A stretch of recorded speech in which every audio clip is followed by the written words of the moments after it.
Pacifica Radio, I'm Christina Onnested. Rescuers continue to search for survivors of Monday's earthquake as the time for survival runs out in Turkey and Syria.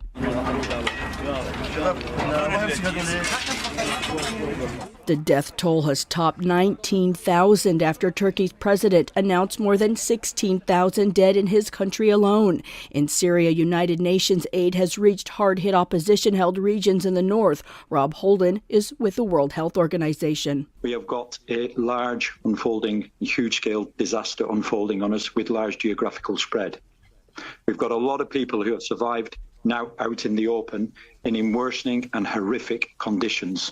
We've got major disruption to basic water supplies. We've got major disruption to fuel, electricity supplies, communication supplies, the basics of life.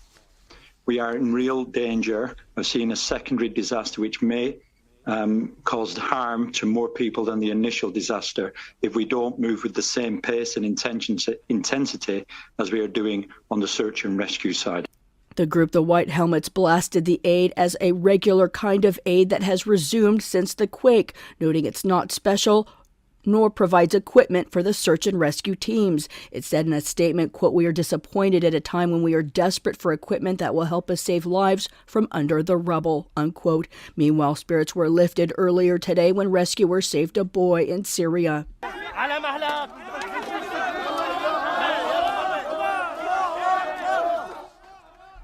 Ukraine's President Volodymyr Zelensky's in Brussels, where he made an appeal to join the European Union, calling the war in Russia a war for the survival of Europe. His comments translated by Al Jazeera. I thank all of you who helped Ukraine with important supplies, weapons, ammunition, equipment, and fuel. Thousands of items without which we wouldn't be able to endure this total war. I thank you, ladies and gentlemen. Zelensky also said they intercepted a plan by Russia's Secret Service to take over Moldova. He said the documents intercepted showed who, when, and how it's going to break the democracy of Moldova and establish the control over the country. He added he did not know whether Moscow ultimately gave an order to follow the plan. His Brussels visit comes as Russia's intensified attacks in eastern Ukraine, signs of a major new offensive by Moscow underway, something Ukraine has warned of as the one-year anniversary of Russia's war there nears. In the U.S., activists in Atlanta have released police video footage from the day law enforcement shot and killed an environmental activist, Manuel Esteban Paez Terán, also known as Tortuguita.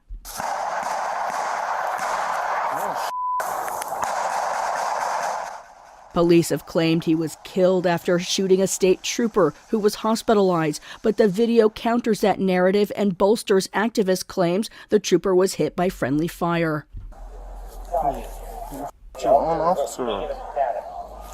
Tortuguita was protesting the development of a 90 million police training complex in the Weelaunee forest called Cop City.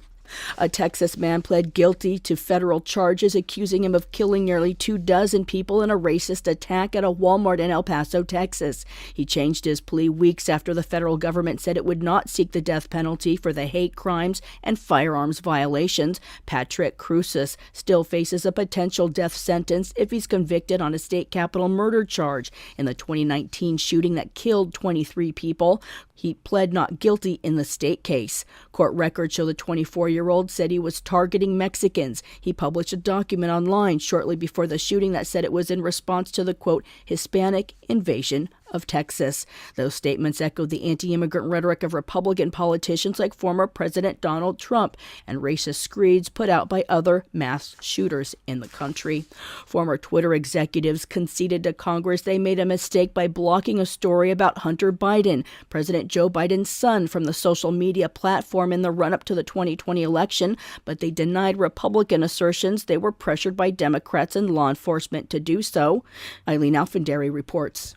At the hearing, the former Twitter executives conceded they made a mistake by blocking the story about Hunter Biden's laptop from the social media platform, but they denied the Republican assertions they were pressured by Democrats and law enforcement to suppress the story that Joe Biden allegedly had corrupt dealings with Ukraine. James Baker is Twitter's former deputy general counsel. I was not aware of and certainly did not engage in any conspiracy or other effort to do anything unethical, improper, or unlawful. Texas Democrat Jasmine Crockett criticized Republicans for digging into the issue. Can we finally let it go? This is why Democrats are reinforcing that in this hearing, we should be talking about the threats to our democracy.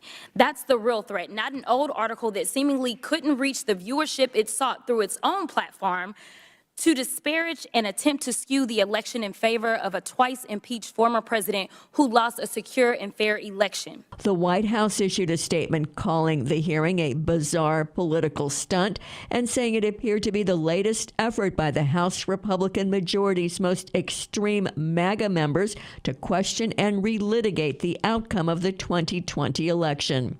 I'm Eileen Alfandary. I'm Christina Onnested reporting for Pacifica Radio.